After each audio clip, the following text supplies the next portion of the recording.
Till now, what we have discussed about the intellect is it is of two. The intellect has two functions. The first one is the capacity to gain knowledge. The second one is the capacity to guide and direct mind and action.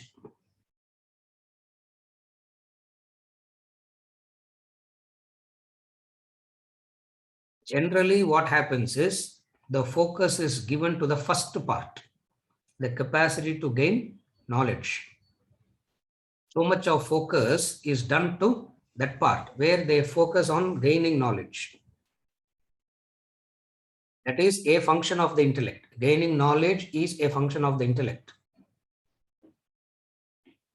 The misunderstanding is when people stop with that. The misunderstanding comes when people stop with that instead of moving further.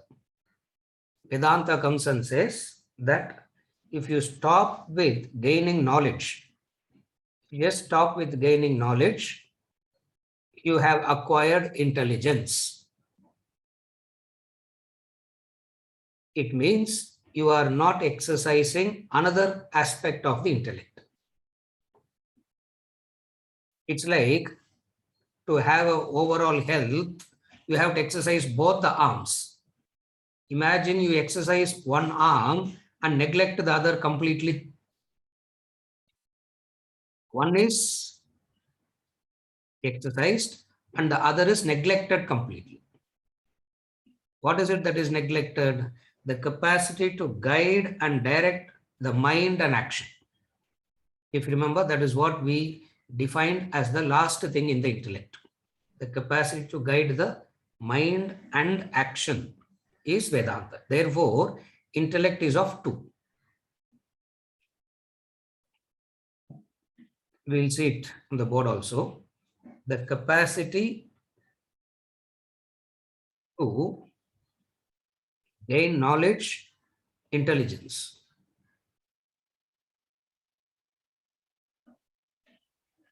Which is what is gotten from schools and universities, teachers and textbooks. That is intelligence. So, even the same Vedantic knowledge can be acquired as an intelligence. Even this knowledge can be acquired as mere intelligence and not bring about a change in the intellect. The question now we are going to see is, how do we convert this into, how do we convert the knowledge? How do we exercise the knowledge? How do we apply the knowledge so that the intellect becomes strong? These 5 sessions, we are going to focus on that. So till now what we have seen, I'm just summarizing all the 5 sessions. Life equals choice. Choice implies action. Action implies driven either by the mind or intellect, and what the mind is and what the intellect is. By the definitions, we know if mind directs the action, what happens. By definitions, we know if intellect drives the action, what happens. And now we have concluded everything together in one. What? Intellect has 2 functions. The capacity to question, think, analyze, investigate, conclude. All this is the process by which you gain knowledge. Information. Having gained this knowledge and information, another process called independent thinking, independent reflection, which internalizes the information. As long as the information is not internalized, you will be called as a very intelligent person. And intelligence is not the intellect. Till now we have seen.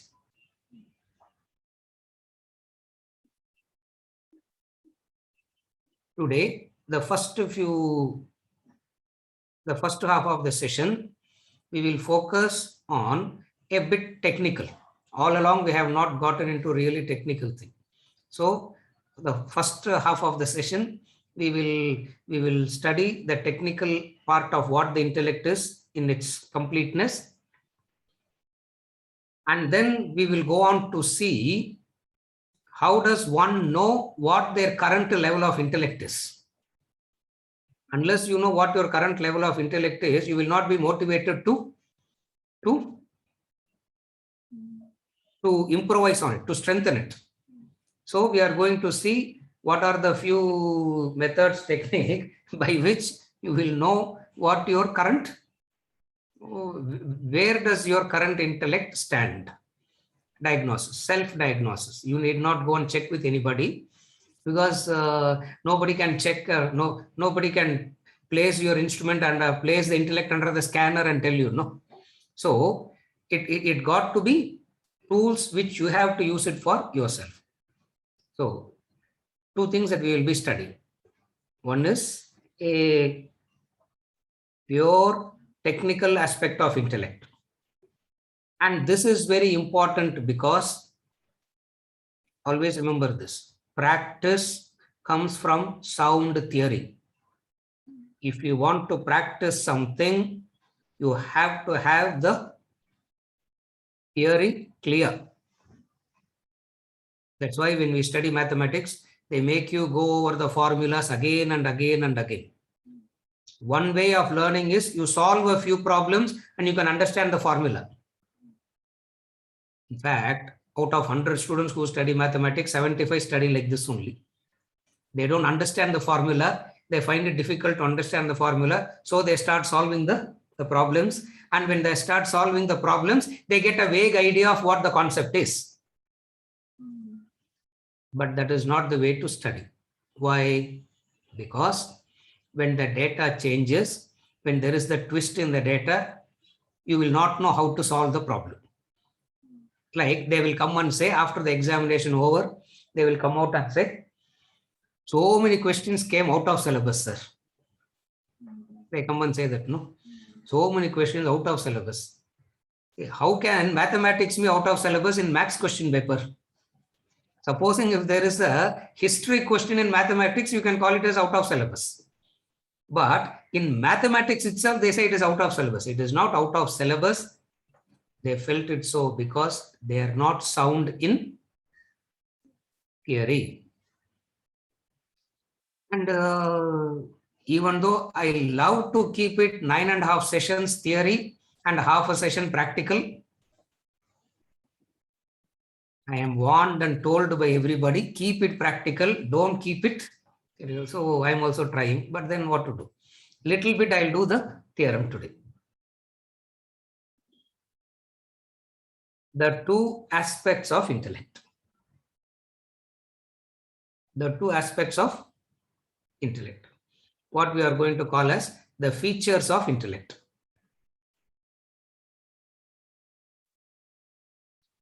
Only person that will be in trouble is the person who's showing the board. Venkat will be in trouble with this chart. Because it is going, as I'm going to explain, one after the other is going to come. In all other things, the whole chart comes. In this, as I'm going to explain, one after the other comes. So first thing is the features of the intellect. It has two, the gross and subtle. First, you understand the intellect is of the two, the gross and subtle. Again, the gross intellect is of two functions. One is learning and another is objectivity.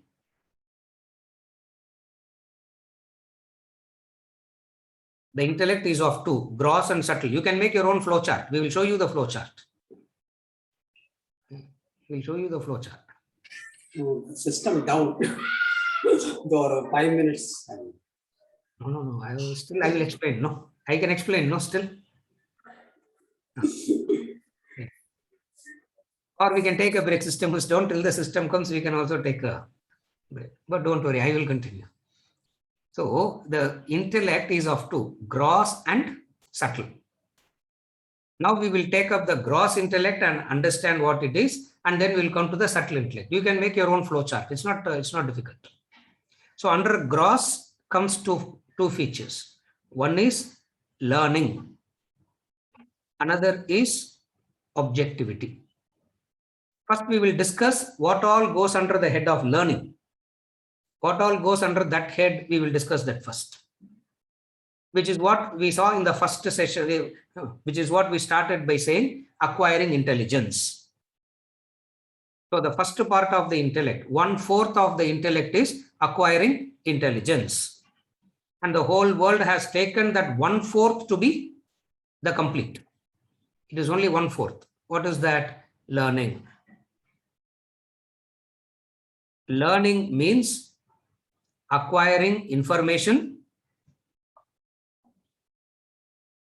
retaining the information that you have acquired, and recollecting it appropriately. It is receiving the information, retaining the information, and the capacity to recollect it appropriately. All this comes under the category of the learning.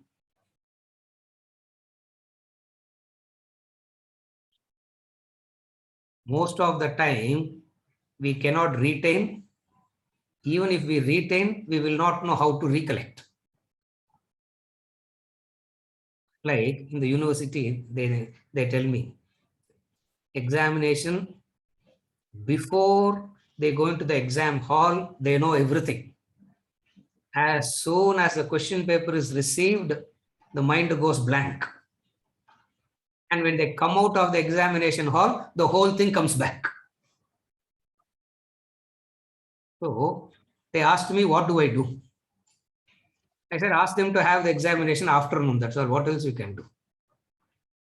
Because the ability to recollect it appropriately, it's a training. It's an effort. It's a training. So the first thing about intellect is, the gross intellect is, in Sanskrit, it's called Udana Shakti. In Sanskrit, it's called Udana Shakti. What it means is information, memorizing the information, and the ability to recollect. And the ability to recollect it. That's very important.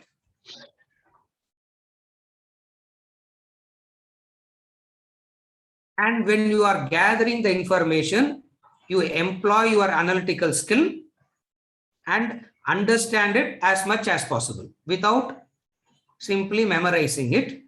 Understand it as much as possible.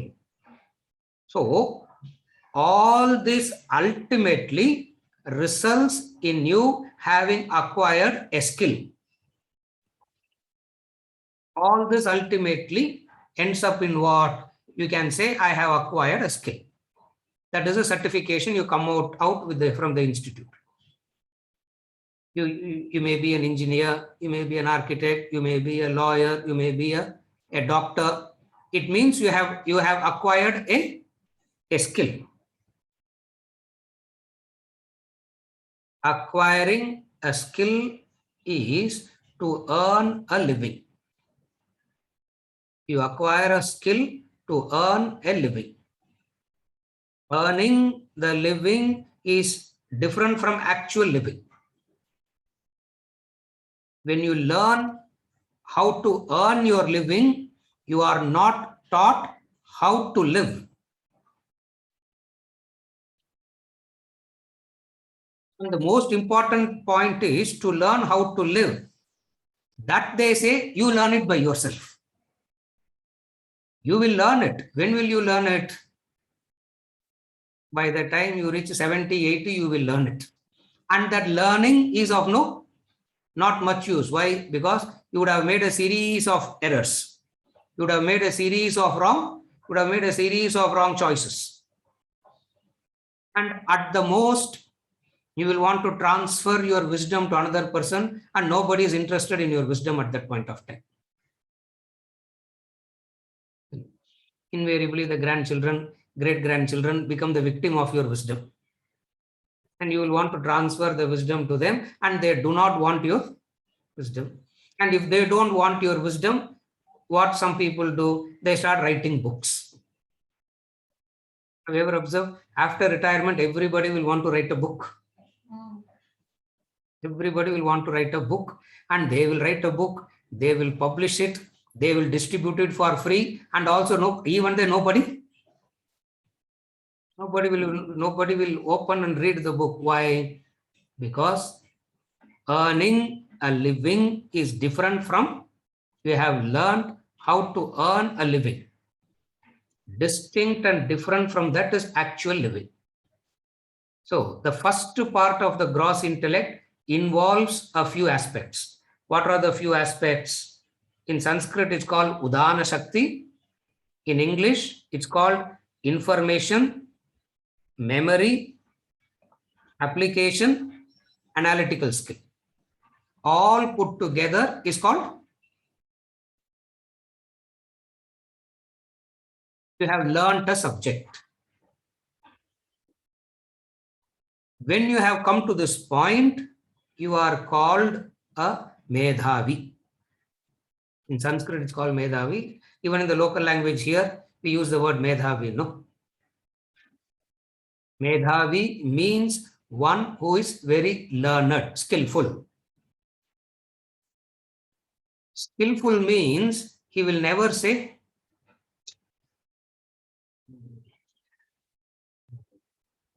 remember your name, it's stuck in the throat, it's not coming out.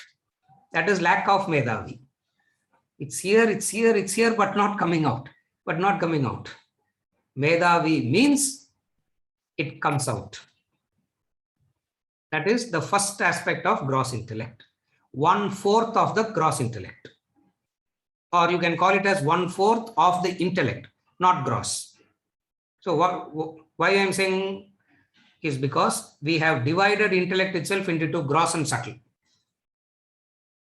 And 1/4 is what we have seen. This is the most insignificant part of the intellect. And this insignificant part of the intellect itself takes 20-25 years. Correct? This insignificant part of the intellect itself takes 20-25 years. And then comes the rest of the three aspects of the intellect. What is the second fraction? The second 1/4? The second 1/4 is called objectivity. Objectivity means the ability to govern the mind, the ability to govern the emotions. Objectivity means the ability to govern the mind. And whoever has developed this capacity to govern the mind achieves peace, harmony. And whatever prosperity they have, they will be able to enjoy that prosperity. Again, I repeat, this is the important aspect of the intellect. Are you able to follow? Objectivity you develop. And what is objectivity? Objectivity is nothing but managing the mind, governing the mind and managing the emotions. When you do that, what is the consequence of that? The consequence of that is peace and harmony. In that peace and harmony, whatever prosperity you have, you will be able to enjoy the prosperity. If you have seen in life, everybody acquires and very few enjoy what they have acquired. The paradox of life. Everybody acquires and very few enjoy what they have acquired. Why? Because the very acquisition itself is so tiring in the first place. And preserving what you have acquired is more painful, no? Acquisition is painful, and preserving what you have acquired is more painful. Why? Because everybody will be behind your possessions, no? Everybody is behind your acquisition. You acquire wealth and don't tell people that you have acquired wealth. Because immediately everybody will be behind your acquisition. And don't tell us also, we will also be behind that. We will also start calling you after this. I'll get a break. Features of intellect. Gross and subtle.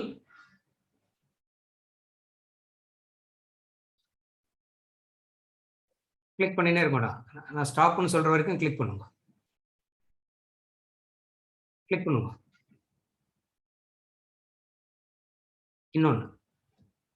One more. Enough. Correct. Now you can see it. Now you can understand what we have discussed till now. Gross and subtle.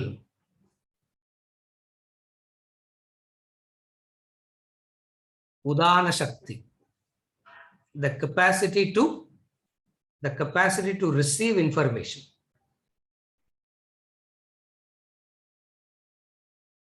And then what happens? Whatever you have heard, you should be able to store it, no? Why do we write notes? Why do we record? So that I can come back and revisit it again. Why? Because as I am listening, I am not receiving a lot. As I am listening, I am only receiving 20% or 30% of what is being said. Why? Because my mind is wandering all over the place.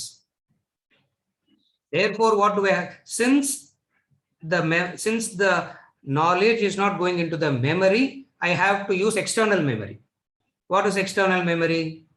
Notes, recordings, all this becomes external memory. And some people ask me, sir, is this recordings available also? Why it is needed? Because memory. If it goes into the memory, we don't need this. Why it is not going into the memory? Remember when we discussed the mind, we said Asthira and Chanchala takes the concentration away.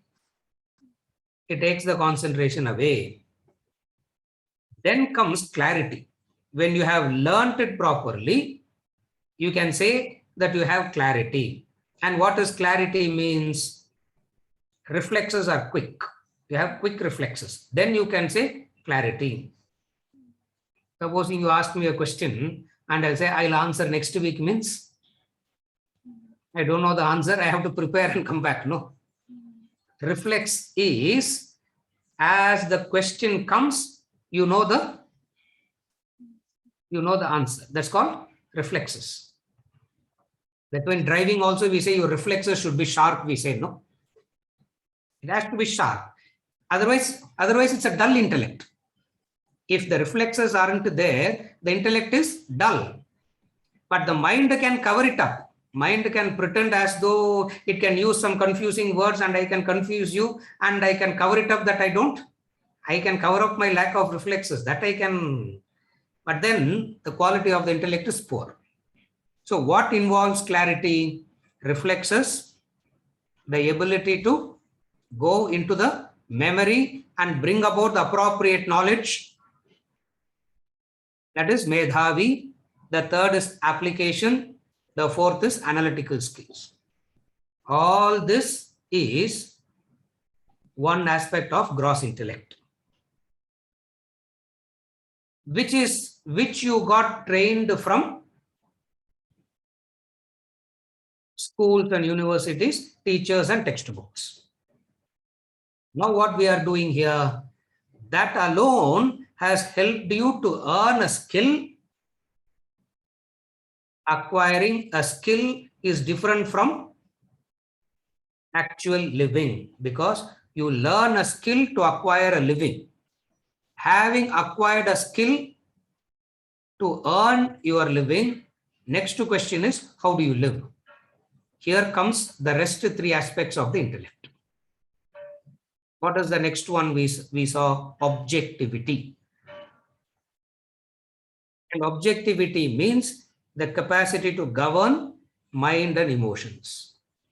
So if you see, learning develops the skill. Straight away you can come to the bottommost one. So gross intellect. First aspect is learn. What does learning do to you? It improves a skill. Right away you can come here. It improves a skill. Then comes objectivity. And what is objectivity? Vedanta starts here. Governing the mind and the emotions. Okay, what is the consequence of that? You see that at the end. The consequence of that is there is prosperity, peace, and harmony. When you are at peace and harmony within yourself, you will be at peace and harmony with the environment around you. If you are not at peace and harmony within yourself, you can never be in harmony with others around you. That is objectivity. The second thing about objectivity is prosperity. Prosperity means the capacity to enjoy what you have acquired.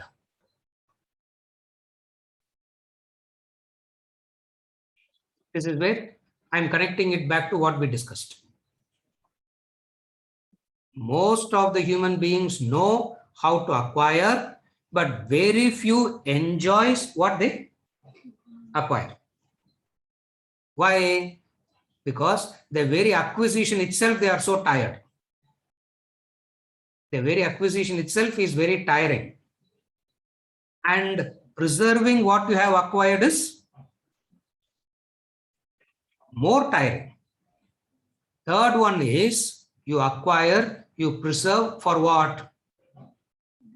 So that you can buy happiness, so that you can buy an object.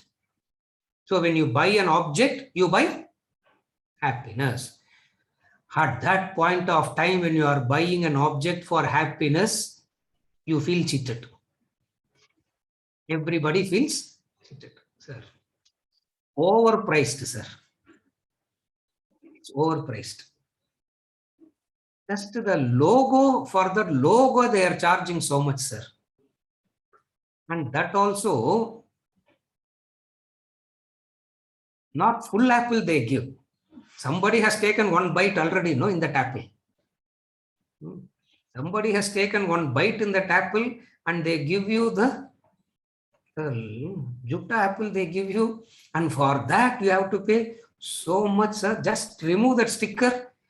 So at the time where you can joyfully buy an object and enjoy having that object, you don't know how to do it. That is where Swamiji always says, everybody goes on acquiring. Two people enjoys, he says. Everybody acquires, only two enjoys. Who is the first one? The son-in-law, he says. You acquire, the son-in-law will come and enjoy. And whatever the son-in-law leaves behind, the Swami will come and enjoy, he says. So whole world is busy acquiring. Who are the two that is enjoying? Swamiji's and son-in-laws. Why? They do not have the objectivity to enjoy your own acquisition. See, acquiring is not a problem. You need to know how to enjoy your own acquisition. That's very important. That is the second feature of the gross intellect, objectivity. Objectivity teaches you that. How to? Objectivity is nothing but knowing how to enjoy rightly. That's all. Opposite of that is either indulgence or either self-denial or indulgence. If you lack objectivity, what will happen? I'm giving you the opposite of what happens if you don't have objectivity. Either it will be a self-denial or it will be indulgence. And you will be alternating between the two. Because the mind works like a pendulum. since the mind works like a pendulum, you will be alternating between the two. What are the two you will alternate? From one extreme of indulgence to another extreme of denial. The very overeating is a preparation for the fasting, no? You overeat. The very overeating is a preparation for fasting. And you fast. The very fasting is the preparation for the next round of overeating. Correct? This is how a person lack objectivity lives life. Are able to follow? That's how a person who lacks objectivity lives life. So from indulgence to, that's why I gave the example. What is objectivity? The capacity to eat the right type of food, all 3 meals a day. That is objectivity. The capacity to enjoy and eat all 3 meals a day. So you eat breakfast in such a way that you get hungry at lunch. You have your lunch in such a way that you get hungry at dinner. It means you are enjoying all the 3 meals from birth to death. Opposite of that is eating itself becomes a huge task. No, people believe that after eating they feel as though a big burden is. Why? Lack of objectivity. And this objectivity is essential in every aspect of life. And you need Vedantic knowledge to know how to practice objectivity in everything. So when you develop this objectivity, what happens as the consequence of objectivity? Prosperity, peace, harmony. Are you able to follow? This is as far as gross intellect is concerned. So development of gross intellect will result in 2 things now. What are the 2 things that the gross intellect develops? Skill, objectivity. So the development of gross intellect aids you in skill, prosperity, peace, harmony. This is as far as the gross intellect is concerned. This itself looks like enough for life, no? This itself looks like enough for life. Why do we need other things, sir? Vedanta comes and says, no, don't be complacent now. For the finer things of life starts now only. The beauty of life, the extraordinary things of life starts at this point only. That's why it's called subtle intellect. It's called subtle intellect. Again, the subtle intellect has 2 parts. Just as gross intellect had 2 parts of learning, objectivity, subtle intellect also has 2 parts. First, we will see the first part of the subtle intellect, Bodla. We'll see that. What is that? The first part of the subtle intellect talks about value system. What a layperson calls it as conscience. Layperson calls it as conscience. And this conscience gives a direction to your life and gives a life of satisfaction, contentment, no guilt. That's why we call it as subtle intellect. Again, I repeat. Gross intellect is learning, skill, objectivity, prosperity, peace, harmony. What is subtle intellect? It is, layperson calls it as conscience. In Vedanta, we say it is the value systems. What are all the value systems? You are going to see later. The value system. And what is the relevance of value system? It is that value system that directs your skill. It is the value system that gives a meaningful purpose and direction to your skill and objectivity. Otherwise, you can be a skilled, objective murderer. Are you able to follow? You can be a very skilled, objective terrorist. You can be that also, because if it is only that, Vedanta comes and says, no, that is not enough. You got to bring in the subtler aspects. What are the subtler aspects? The first subtler aspect is conscience. Layperson calls it as conscience. Here, we call it as value systems. The law of life. Value means the law of life. And what does it result in? What is the consequence of it? The consequence of it is your skill and the prosperity, peace, harmony, actions are all directed towards a meaningful life. A meaningful, purposeful life is a satisfied life. A life where you don't regret anything. See, guilt means regrets. A life without regrets. Subtle intellect is very important for this. A life without regrets. There is this nurse, Australian nurse. She wrote a book. She was a nurse, 35 years. She was nursing and she wrote a book after retirement. She was nursing palliative care patients. You understand palliative care patients, no? And she said 100% success rate I got, she says. Because not a patient survived. Not a patient survived. Because palliative care, last 1 week, 2 weeks, 3 weeks of their life. So at that time, these people have nobody else to talk to except her. So she writes a book of her experiences of what people talk to her in the last 2 weeks, 3 weeks of their life. And she writes, why everybody is regretting about life. I don't know why I did that. I should not have done that. I did that. Or I did what I should not have done. Or I didn't do what I should have done. This is the painful aspect of life. Subtle intellect, the conscience, the value systems, the laws of life. That's why Vedanta is called the law of life. The laws of life and living.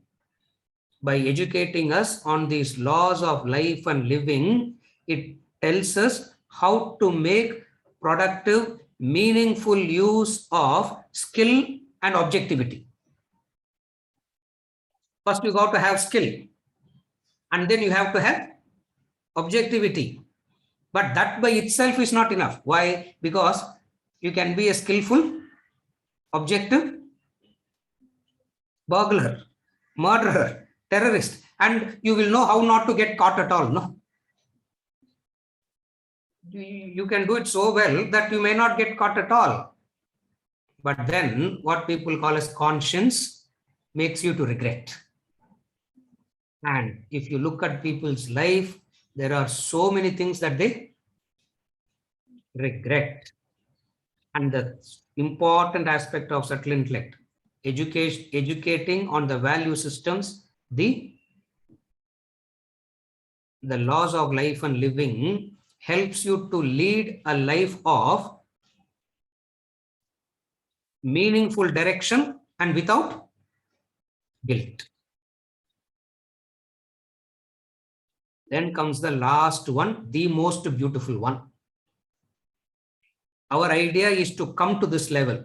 Supposing if some of you are not interested in this, don't worry about this, but ultimately you will come to this. You can only postpone this.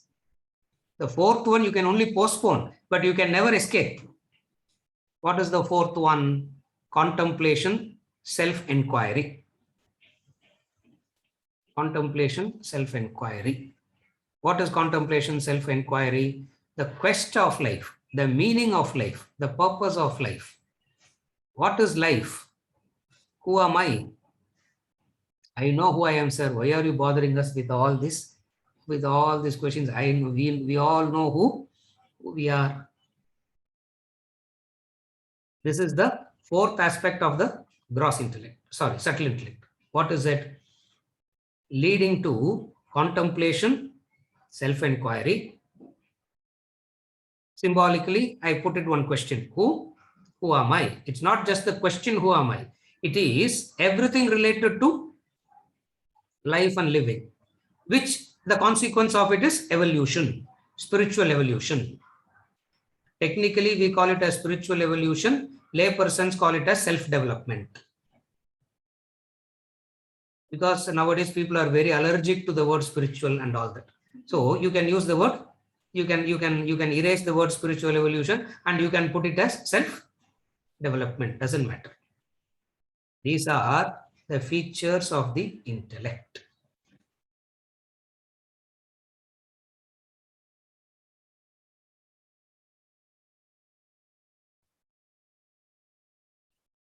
The gross and the subtle. Gross is of two. Learning, I'm just summarizing it. Learning that leads to a skill. Then comes objectivity. Objectivity means governing the mind and the emotions. Why the mind and emotions have to be governed? You may be very skillful, but the mind comes and plays havoc. Objectivity is making proper use of the skill. That is objectivity. If skill is education, remember the definition of Thomas Huxley.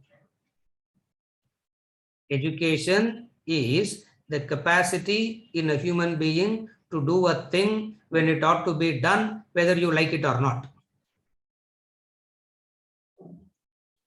When can you call a person educated? What is the definition of an educated person? He puts it very beautifully. Huxley says, the capacity to do a thing when it ought to be done, whether you like it or not. That like it or not is what the mind is. So objectivity keeps this aside and said, this ought to be done. I will do it whether I like it or not. When you do that, you get prosperity, peace, harmony. So gross intellect helps you in two things. What are the two things? Skill and objectivity. Nowadays, skill is there, objectivity very few has. And whoever is scoring over the vast majority is because they practice some minimum objectivity. That's why they look much better than the rest. But that alone is not enough. Why? Because Regrets of the Dying, that's the book. An Australian nurse wrote that book. The book is called Regrets of the Dying.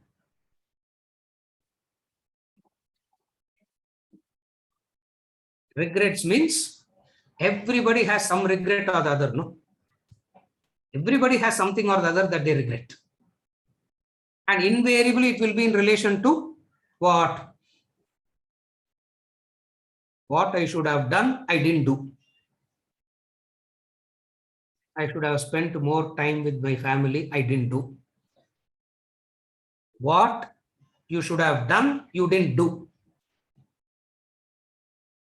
I did that which I should not have done. Are you able to follow the cause for regret? The cause for regret is only two. Doing that which you should not, doing that which you should not do, not doing what you should have done. You regret.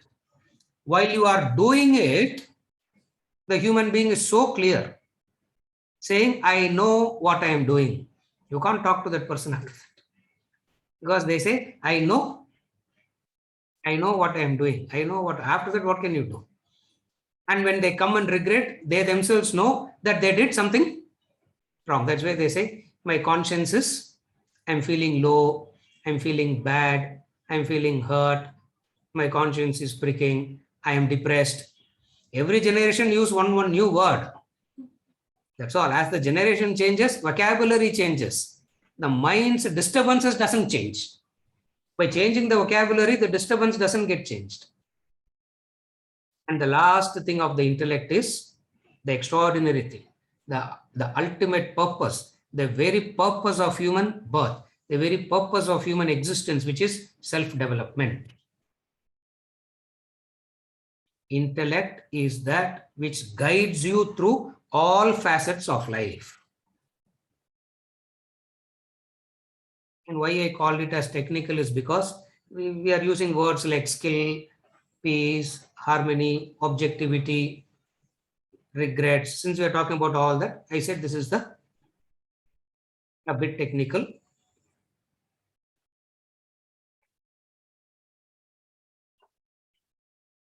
Whenever you get a chance, keep revisiting this.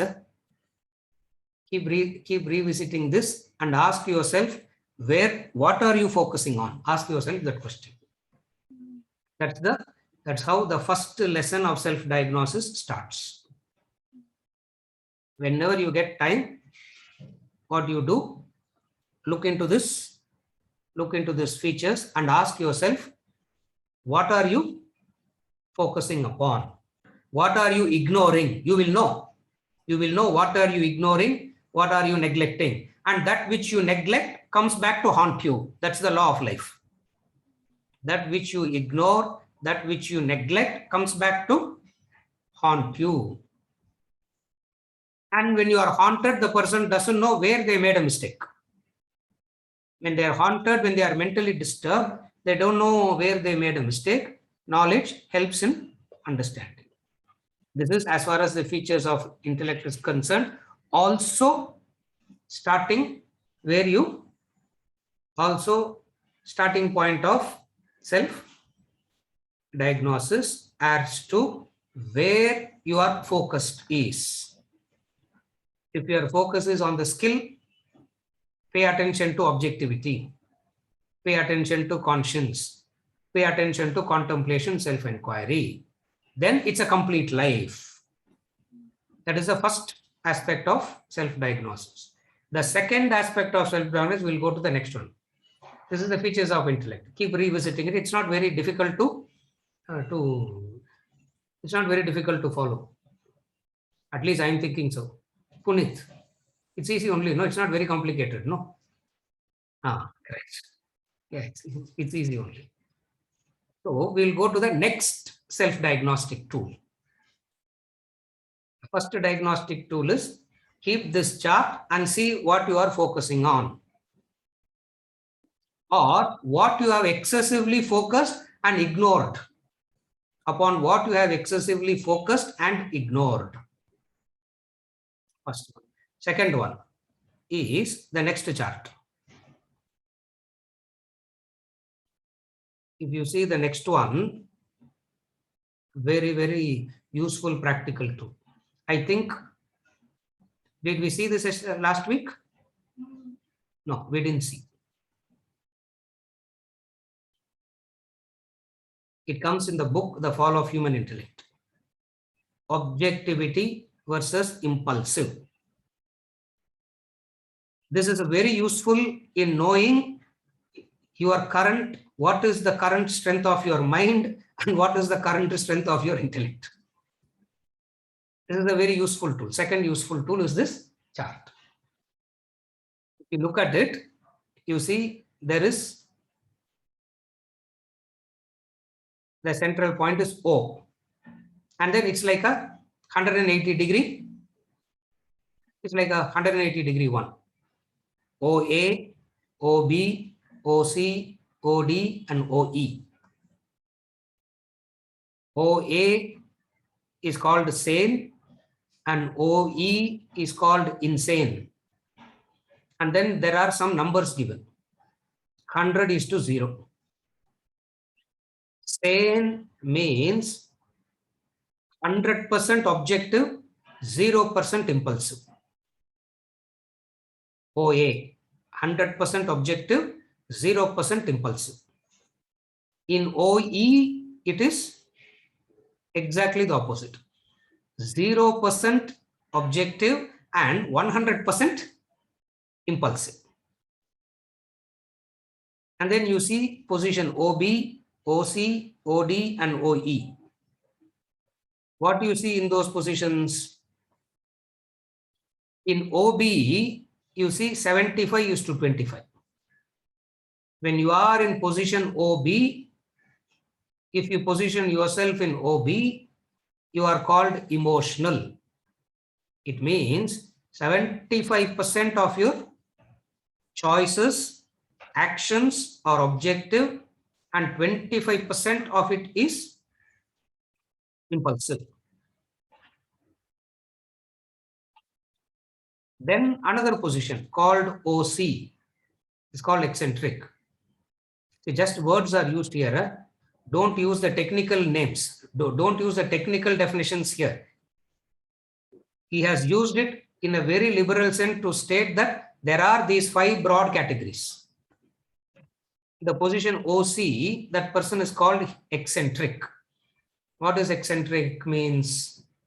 Where 50% of the choices are objective, 50% of the choices are impulsive.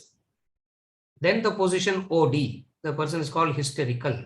25% objective, 75% impulsive. OE, no objectivity, zero objectivity, 100% insane. The beauty of this is nobody is in OA, nobody is in OE. Nobody is in OA, nobody is in OE. We all belong to somewhere in between, depending upon the strength or weakness of your intellect. So 75% objective and one impulsive choice is enough to destroy. That's why the impulsivity, being impulsive is so dangerous, because one impulsive choice is enough to destroy. That's why we give the example of Ravana. From the Hindu Puranic stories, you can take the example of Ravana. From the Shakespeare, you can take King Lear, Macbeth, Othello, you can take. But all of them something in common. What? One impulsive choice. And that one impulsive choice brought about a total destruction.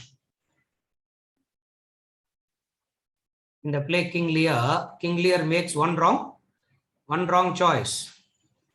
In the play Macbeth makes one wrong choice. You don't have to make series of wrong choices to destroy oneself. Self-destruction doesn't require series of wrong choices. Self-destruction can happen with one impulsive choice. And we all have understood that, sir. Impulsively, we signed up for this course unnecessarily. Yeah. Impulsively, we signed up for this course and we are suffering now. That we know very well. So, one choice is enough. Ravana made one wrong choice, one impulsive choice, isn't it? One impulsive choice. That's all he made. He didn't make series of mistakes and all. He didn't make one mistake. And that one mistake costed him everything. You cannot ask, why is life so cruel? Why you have to focus on that one thing? Why can't you focus on all the... This is why the problem with these philosophers is they're always very pessimistic, sir. You all look at only you don't look at the bright side of life at all. You all don't look at the positive side of life at all. Why are you looking at only that one thing? The law of life states the strength of the chain is its weakest link. The law of life says the strength of the chain is its weakest link. The strength of the chain is not determined by all the strong links. The strength of the chain is determined by that one link that is weakest.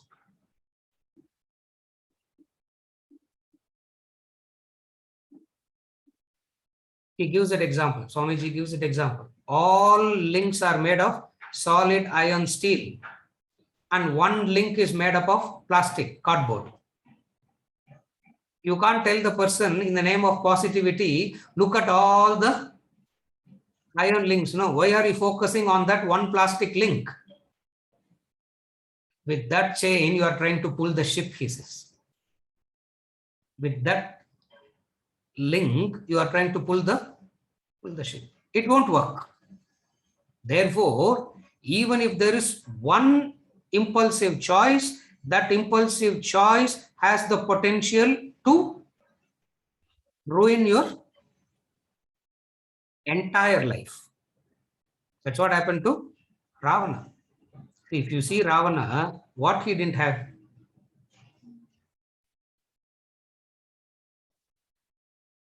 If you see Ravana, what he didn't have.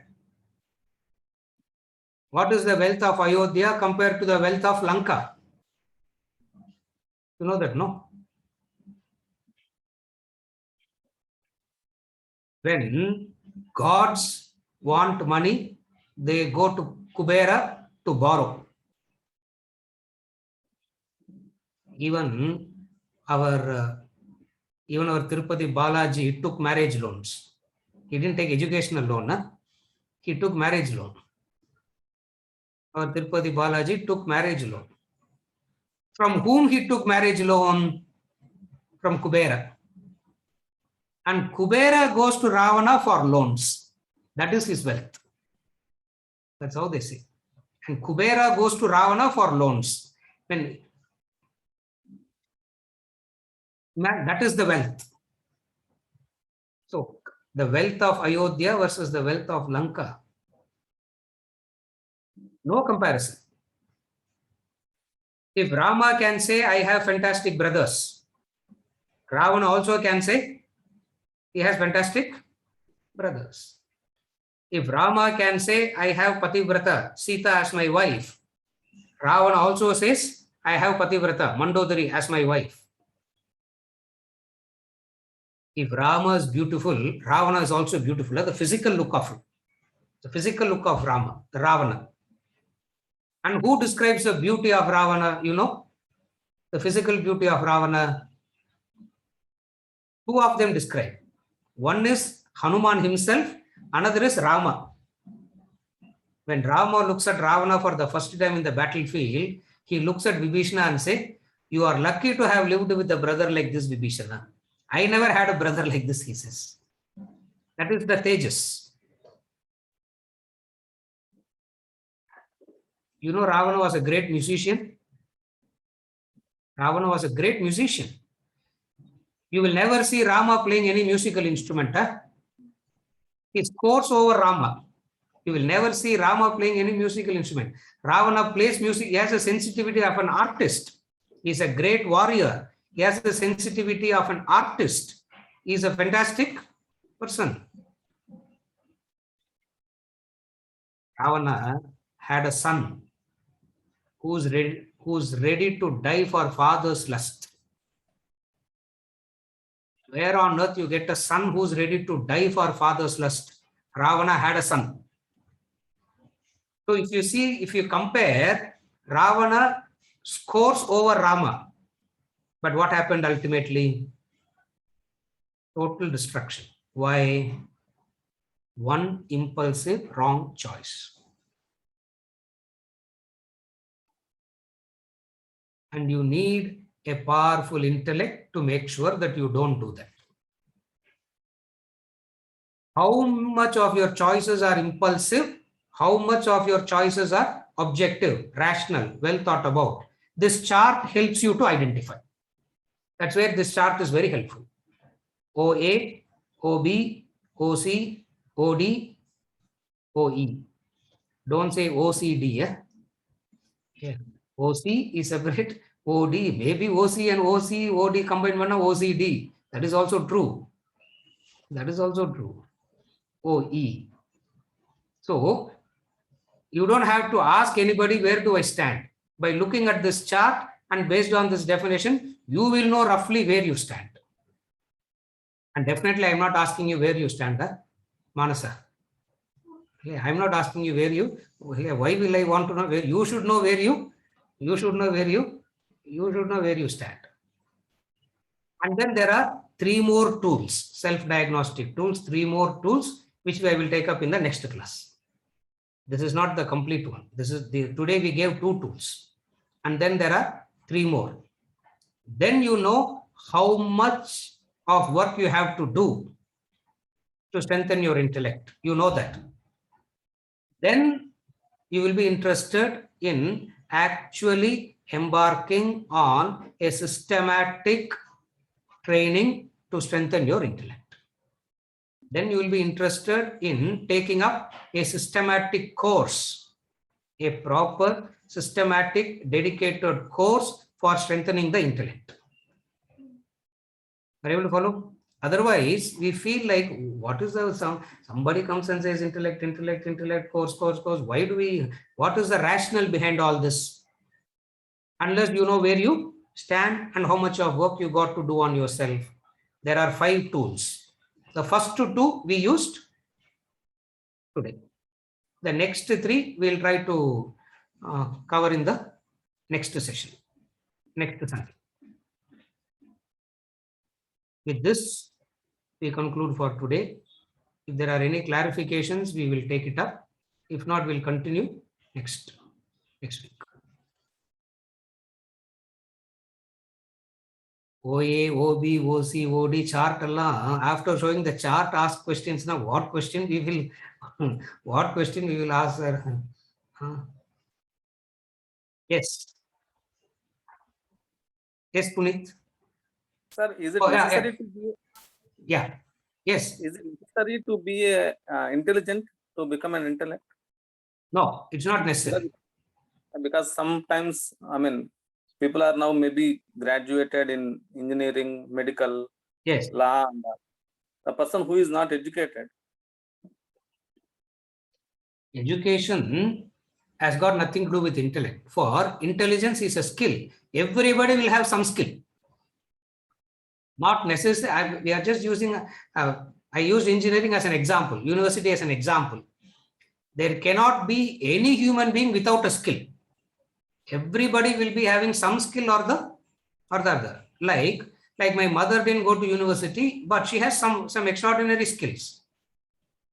She is managing me for 50 years. No. She has some extraordinary skills which I don't have. So intelligence means a skill. Understand it like that. And everybody will necessarily have some skill. There may not be zero skill. Some may go through proper education, some may pick it up by themselves. For development of intellect, the intelligence as in formal schooling and university is not a requirement, if that's what your question is. That's not a requirement for intellect. If that is a requirement, means 95% of humanity cannot develop intellect only. But that is not needed at all. You follow? Yes, sir. Did I answer you? Yes, sir. Yes, sir. Thank you, sir. Yeah.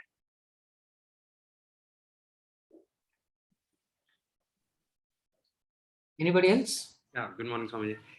Yes, yes. See, this was also my question, that is it sequential? You go one by one step up, like the same clarification Yes. I got now. Yes. Secondly, like you said, we spent 20-25 years on gaining the intelligence and how our kids are also doing. So at what point should we start introducing the second part, objectivity? Then we, move Yes. to the third part and the fourth part. So when is the right time for the introduction of these Then- concepts? When you are young, you can reverse it. You can start from the subtle and come to the gross. When you are younger, you can start from the you can start from the subtle and come to the gross. Because they are so that Udana Shakti, the absorption is so high that they can catch this faster. As we age, we can do it simultaneously, not sequentially. The question is it simultaneous or sequential? Vedanta says it has to be sequential. For this is how the ancient Gurukula system functioned. They did it simultaneously. One semester they will teach this knowledge of life and living, another semester a skill. One semester, this knowledge of life and living, another semester, a skill. So by the time they come out of the school, by the time they come out of the Gurukula, 8 years, 10 years, they are well suited, they are well grounded. They have a skill, they have an objectivity, their value systems are set, they know the ultimate purpose of life. All are achieved. So what happens as I get older and older, doesn't matter. Try to do it simultaneously, not sequentially. Like obviously, because nowadays in the schools you don't have this Yes. Vedanta, right? So either Yes. you make them exposed to these things outside the school and do this simultaneously. Yes, But- you have to expose them. But is this then the definition of prosperity? If some people are more self-aware, they're on the self-actualization, but we don't see them. I know it's a definition of prosperity also. Then what exactly, if somebody doesn't have that much money but understand what life is, there's Yes. also the definition of prosperity Yes. and come seek contentment and Yes. completeness also. Yes, the prosperity is defined by. The prosperity is not defined by the quantum. The prosperity is defined by the surplus you feel. Prosperity is the surplus. Prosperity is not defined by the quantum. Prosperity is defined by you always have extra. That is prosperity. Are you able to see the difference? Yeah. You may have 100 million and you may not feel extra at all. You may have only 1,000 and you know that you have something extra that you have. So prosperity is not defined by the quantum. Prosperity is defined by the sense of abundance. Prosperity is defined by you always experience that you have something. You always have something more. That gap is prosperity. Your desires versus what you have. If what you have is less and your desires are more, you experience poverty. What you have and your desires are more, you experience poverty. Prosperity is you have, your desires are less, but you actually have more. That sense of abundance is prosperity. That sense of lacking always is poverty. That's where intellect comes and defines it. I wanted to touch upon each and everything, but then, we have only 10 sessions. In 10 sessions, I have to really confuse you so much, no? So that's why I didn't go into so much of detail. But now that you have asked this prosperity is a sense of abundance. Poverty is always lacking something. How much ever I have, I still feel I don't have. Prosperity is you may not have so much in the eyes of others. It means prosperity or poverty is an inner mental state. From this, what do we understand? Prosperity and poverty has become your inner mental state rather than defined by the quantum. So some in the eyes of others may be poor, but ask them, they feel so rich. Others in the eyes may be so rich, but go and talk to them. You feel like giving 100 rupees to them and coming back. Because they complain so much that I don't have this, I don't have this, I don't have this, I'm lacking this, I have this much, do I have that much to do? You feel like, oh my God, such a poor life. You feel like giving 100 rupees to that person and coming away. So prosperity and poverty is defined as the state of mind, not in relation to the quantum. Again, the misunderstanding is people equate it to quantum. Intellect comes and says, you don't equate it to quantum. We are not saying quantum is wrong. Vedanta never says quantum is wrong. Vedanta never says be content with what you have, don't grow. Vedanta never says that. That's why in the very first intro itself, we saw achievement, growth through contentment. We saw that. We are talking about growth. Vedanta is constantly driving growth, but that growth not driven by a discontentment, a sense of lacking. That growth is driven by a sense of contentment. As I am very happy. But that doesn't mean I don't work hard. That doesn't mean I will not be sincere. That doesn't mean I will relax. So the sincere, dedicated hard work itself will get me more. That's how we grow. Otherwise, my dedication is to overcome my poverty. No. I work so hard, sir. For what? To overcome my poverty. No, no, no. Vedanta says you work hard. That is the subtle intellect value system. That's where the subtle intellect value system comes under that. So you do that, automatically prosperity keeps coming. There is a great, all this formula is driven, all this formula is derived from a Vedic prayer. The Vedic prayer, Purusha Suktam says, Hrischate Lakshmischa Patnyo. Wealth and prosperity will be at your doorstep, waiting to attend on you, they say. Wealth and prosperity is at your doorstep, waiting to attend on you. You don't have to chase that. They chase you. So you don't chase quantum, you do the right thing. You don't chase the quantum, you do the right thing. No regrets in life because you are doing the right thing. So no regrets. As a result of which there is no regrets. At the same time, quantum also comes. What a heavenly life, no? Just to theoretically visualize a life like that is possible. Itself is so wonderful. And Vedanta says, this is not a speculation. This is not just a weird imagination. This is a reality that every human being can attain. This is the reality that is possible for each and every human being, wherever they are. Doesn't matter where they are, what they do. This possibility is there for all human beings. In that sense, Vedanta is a universal knowledge because it gives this possibility to everybody, irrespective of where you are, what you do. Is it okay, Puneet? Yes, very clear now. Thank you. Anything?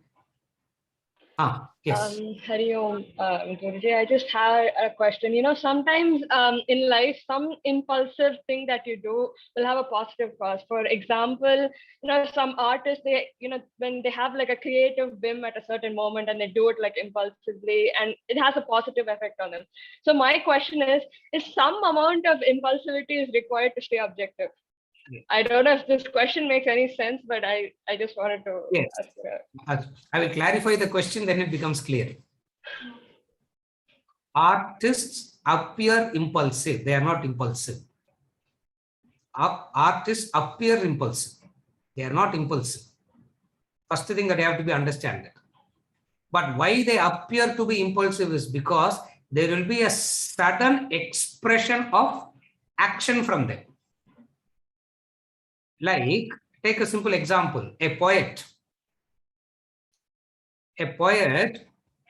sitting at the window and looking at the sky looks like he's not doing anything, no? Vis-a-vis a person get up in the morning, so tight, he has to rush. So compared to this person, a poet looks very inactive. And then when he is looking at the sky through the window, he is acting. He's acting. He's thinking. Therefore, an artist cannot be an impulsive person. Impossible for an impulsive person to be an artist. You can understand it in that way. But what you are saying is observation. What is observation? A sudden thought comes to them. Why that sudden thought comes to them? Because they have been so constantly working on it that it comes suddenly to them. Why it doesn't come to you and me? I'm assuming that you are also not an artist. I am definitely not an artist.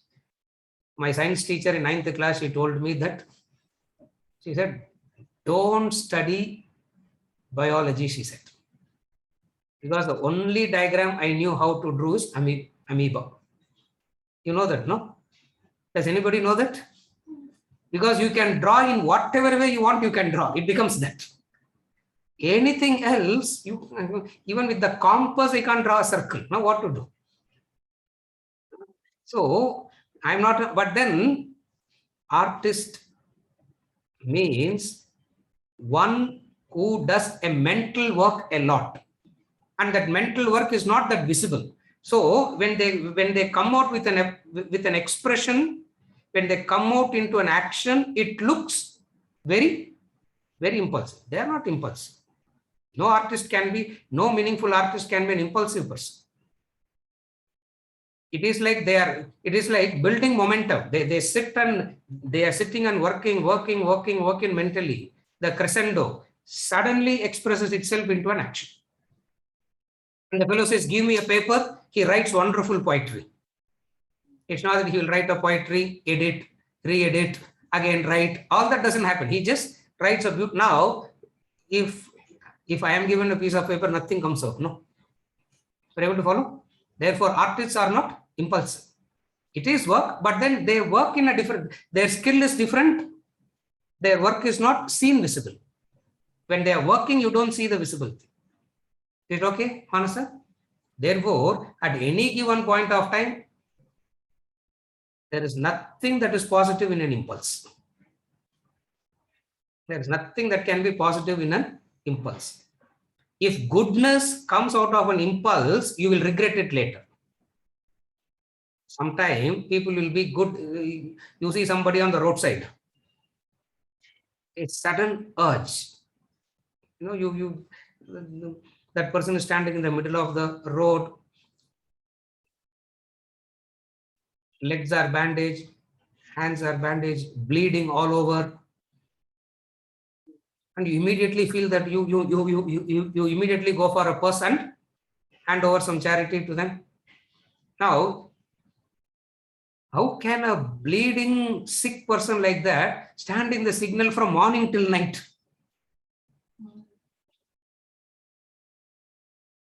Are you able to follow? How can that person stand there from morning till night, car after car, whole day now? So you understand what? Even your charity, even your goodness should not come out of your impulsive nature. That is why in the very first definition of the mind, we say it can be a good impulse or it can be a bad impulse. Doesn't matter. At the end of the day, you will feel, you will regret it.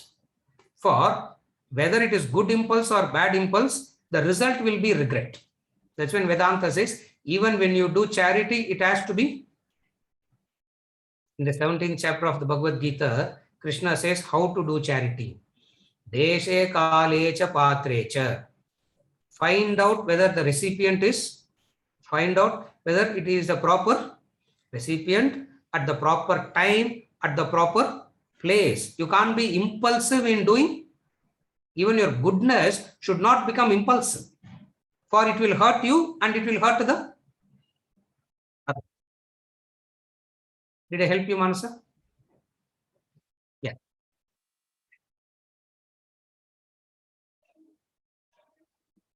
Anything else?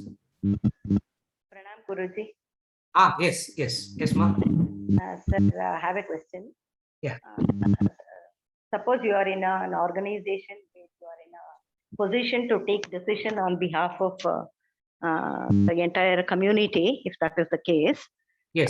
You ponder over, you speculate, you brainstorm, you discuss, you think about the pros and cons and take decision objectively. Yes. It may so happen that the market forces or the Yes. governing forces may topple up the decision Exactly. and the result won't be very good for the community, and Yes. you get blamed. Whether Yes. the decision is correct or not depends on whether it gives intended consequences or otherwise. Exactly. So how do you deal with such a guilt, sir? Yeah. Now, You feel responsible for not taking proper decision in spite of spending so much time, yes. in spite of Now, considering all the pros and cons. How do you deal with the guilt is my question. Correct. Here, the right way of dealing with it is, at any given point of time, All decisions are made with available data, never complete data. At any given point of time, we take decisions only with the available data. At any point of time, you can never have complete data. But the mind makes us to believe that it is always the complete data. It is a play of the mind. The intellect comes and says, you have done as best as you could do with available data. The result is always determined by so many factors. And those so many factors can never be predicted. Those so many factors can never be accounted for. The beauty of life is so beautiful, life is so wonderful because of this factor. Otherwise, life becomes very boring, predictable. Otherwise, life is so boring, so predictable. It is like a machine it becomes. So what is it? At any given point of time, I take a decision with existing data, with all good intentions. With all good intentions, I make a decision with the existing data. Can I have complete data? Is there a possibility like that? That possibility doesn't exist at all, because in order to have complete data, carefully follow now. In order to have a complete data, you have to be all-knowing. And no human being is all-knowing. This is how Vedanta reduces the extra personalization and regret. I have done my best. I used my existing skills. I used my existing objectivity, all that I did. But then this using the existing skill and objectivity and all that brings about a wrong understanding. What is the wrong understanding? I am all-knowing. I have taken all factors into consideration. In Vedanta, we say you can take available factors into consideration and give yourself some room for knocks and shocks. Some room you can give for knocks and shocks. But you can never have a complete data. Why you can never have a complete data? Are you able to follow what I am saying, Sudha? In order to have a complete data, you have to be all-knowing.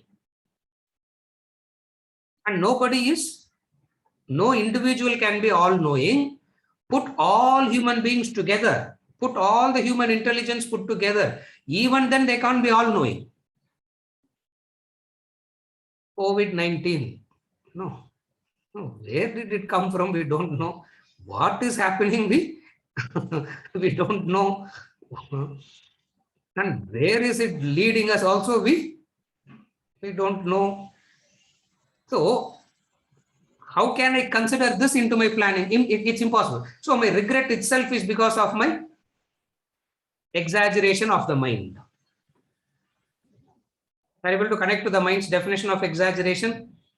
This feeling I'm having is because of the exaggeration of my mind. What is the mind? At any given point of time, I take decisions with the available data with utmost sincerity and dedication, and I derive contentment from that. It can go wrong. When it goes wrong, I don't blame myself. When it becomes right, I don't award myself. When it goes right, I don't award myself. When it goes wrong, I don't whip myself. Why? Because of the fundamental law. What is the fundamental law? At any given point of time, you can make decisions only with the available data, never with a complete data. Okay, is there a point where you can have a complete data? That point doesn't exist, because for that point to happen, you should become all-knowing. I should become all-knowing. And you can go to a horoscope man, and even that horoscope man he's not a all-knower, isn't it? I can go to a temple priest and ask, even that priest is not all-knower. In Vedanta class, straight away we say, we are not all-knowing. Either Davara, don't ask me anything else, we will not know. Why? Because it's height of human arrogance to believe that one can become all-knowing. And I whip myself because I'm not an all-knower. How can I whip myself for that? For I can never become that. This is how you deal with it. This you can use in the context of children. This you can use in the context of, that's why I'm giving some formulas which you can use in any context. In all contexts, you can use this. You are able to follow. So you make decisions with the available data and you can never have complete data. Because the condition to have complete data is you should become all-knowing. Even gods are not all-knowing, no. The Puranic stories, when they go and ask Brahma, Brahma says, I myself doesn't know. When he himself is not is not all-knower, then what do we do? The beauty of, so here we appreciate the beauty of life. What is the beauty of life? I can work with my existing data. Individually, some of my choices go wrong, but my sincerity and dedication protects me overall. Some individual choices may go wrong. Carefully, this is how you reconcile it. My individual choices may go wrong at few times, but because of my sincerity and dedication and value systems, overall I will be protected. It is like one or two things can go wrong. But of the 10 things, if 8 things goes your way, what a great success it is in life, no? And definitely 2, 3 will not go in our way. Like, take today's class, for example. See, till 9:45, Venkat was with me in the other session. Computer was working very well. Nothing happened to that. He just had a breakfast and came, it broke down. Now, what now? How can we anticipate that and keep another computer as a backup? Okay, you can keep another computer as a backup. Now, if that also goes wrong, you have to have the third one. Where do you draw the line? You follow what I'm saying? This is how we objectively look at our own decisions so that I don't whip myself, so that I don't regret. Is it okay, ma? Did it help in any way? Yeah. Perfect, sir. Perfect. Oh, thank you. With this, we conclude for today and we continue next Sunday with the same diagnostic tools.